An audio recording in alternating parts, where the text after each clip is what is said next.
Imagine waking up to the news that Canada's political landscape has just been turned upside down. On March 14th, Mark Carney, the former governor of the Bank of England and a global financial powerhouse, was sworn in as Canada's new Prime Minister. He stepped into the role once held by Justin Trudeau, ending nearly a decade of Trudeau's leadership. For many Canadians, and the world, this was a shock. A seasoned economist, known for stabilizing global markets, was now steering the country through turbulent political waters.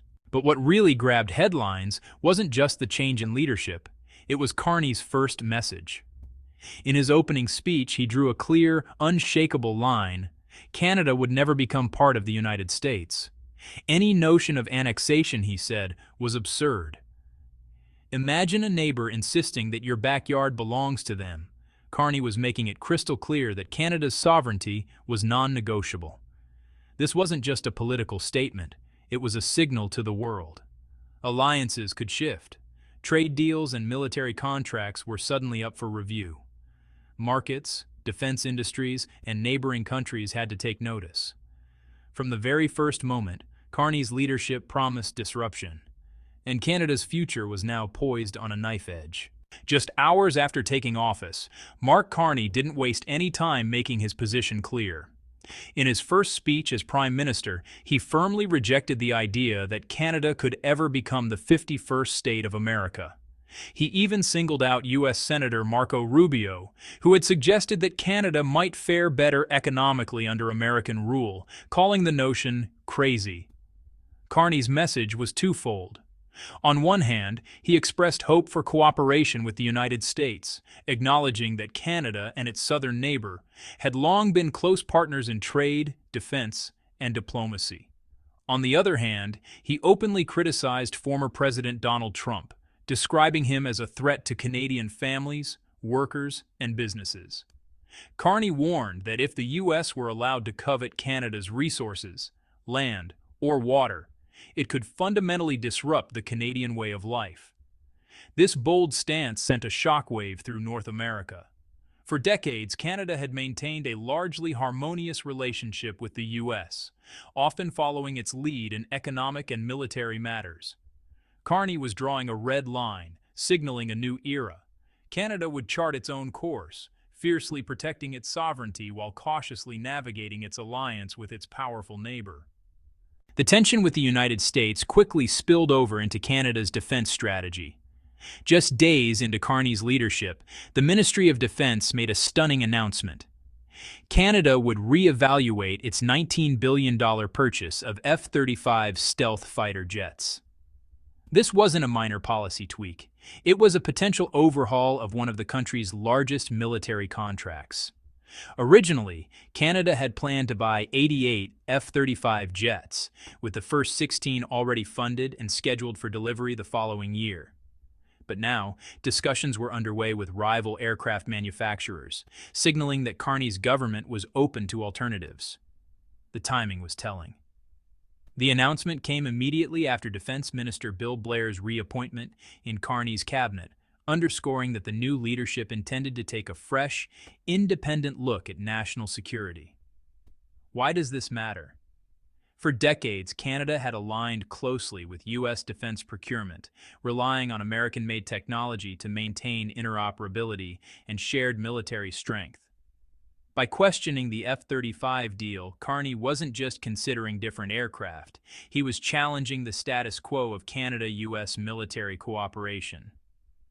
This decision reflected deeper geopolitical shifts and hinted at a broader rethinking of Canada's strategic partnerships. Canada wasn't the only country, rethinking its reliance on the F-35 program. Just a day before Carney's announcement, Portugal made headlines by canceling its plans to purchase American F-35 fighter jets. The reason? Well, it was concerns about U.S. President Trump's unpredictable foreign policy and the potential impact on NATO operations. Portugal's defense minister explained that the decision was driven by worries over restrictions on maintenance, operational use, and the supply of critical components. Simply put, relying too heavily on the U.S. could leave Portugal vulnerable if political priorities shifted in Washington. The cancellation sparked questions across Europe and North America. If one ally was stepping back, would others follow? For Canada, Portugal's move served as a clear signal. The world was entering a new phase where countries were reassessing dependence on American military equipment. Carney's stance was no longer just a bold statement of sovereignty. It was part of a global trend. Allies were beginning to consider alternative suppliers, diversify their military investments, and protect themselves from geopolitical uncertainty. With the F-35 deal under review, Canada began seriously exploring alternatives. And one name quickly rose to the top: the Saab J-39 Gripen, a Swedish multi-role fighter jet. Known for its versatility, cost-effectiveness, and adaptability, the Gripen offered Canada a practical and strategic option. Unlike the F-35, it could operate from makeshift runways, even regular roads, making it ideal for Canada's vast and sometimes harsh landscapes, including Arctic regions. Saab also made an attractive offer. They could build the Gripen in Canada, providing full technology transfer and integration capabilities. This meant Canadian engineers and pilots could work directly with the aircraft, ensuring seamless interoperability with existing U.S. military systems while boosting domestic expertise.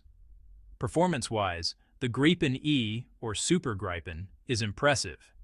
It reaches speeds over Mach 2, has a ferry range of roughly 3,200 kilometers, and features advanced avionics that improve pilot control and situational awareness. Armed with 6 air-to-air missiles and capable of carrying long-range weapons like the Meteor missile, it's a serious contender in combat scenarios. By considering the Gripen, Canada wasn't just picking a different jet. It was signaling a strategic pivot toward European partners, balancing independence, operational capability, and domestic benefits. This move set the stage for a broader conversation about Canada's defense industry and its role in global geopolitics. While exploring European options like the Gripen, Canada also turned its focus inward, toward its domestic defense industry. This sector is a cornerstone of national security and a major economic engine, employing over 64,000 Canadians and generating around 10 billion Canadian dollars in annual revenue, with exports accounting for about 60% of that figure. Key players include General Dynamics Land Systems Canada, which produces armored vehicles like the LAV-6, CAE Incorporated in Montreal, known for simulation technologies and pilot training, and MDA, a leader in aerospace components. Together, these companies not only strengthen Canada's military capabilities, but also create jobs, foster innovation, and support technological growth. Carney's defense strategy emphasized leveraging these domestic strengths. By considering options like building Gripen jets in Canada or strategically selecting contracts, the government could boost the local economy while ensuring national security. This approach highlighted a simple truth: strong domestic capabilities reduce dependence on foreign powers and give Canada flexibility in both peacetime and crisis. By investing in local industry, Canada wasn't just reshaping its air force, it was building a more self-reliant, resilient nation, setting up a clear link between political independence and economic empowerment. While Canada strengthens its domestic defense capabilities, Europe is undergoing a major military transformation. Between 2021 and 2024, EU member states increased defense spending by over 30%, reaching roughly 326 billion euros, or about 1.9% of the EU's GDP. This surge is fueled by growing security concerns and a collective push for strategic autonomy, aiming to reduce reliance on the United States. Initiatives like the Rearm Europe program, launched in March 2025, plan to mobilize up to 800 billion euros to bolster defense capabilities. Measures include suspending EU budget restrictions for defense, offering 150 billion euros in loans for joint military projects, redirecting existing funds toward defense investments, and lifting lending limits for defense firms. Companies like Rheinmetall, Europe's largest ammunition manufacturer, are seeing record growth, signaling massive opportunities for defense contractors. However, challenges remain. Production bottlenecks, especially in critical equipment like artillery shells, threaten to slow progress. Fragmentation across national defense programs creates inefficiencies, and Europe still depends on the U.S. for advanced technologies such as long-range missiles and air defense systems. For Canada, this European defense boom is an opportunity.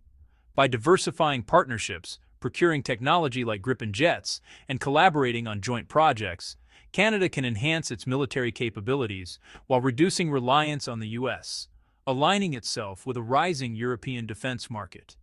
At the same time, it must navigate the same challenges Europe faces: cost, logistics, and ensuring interoperability across borders.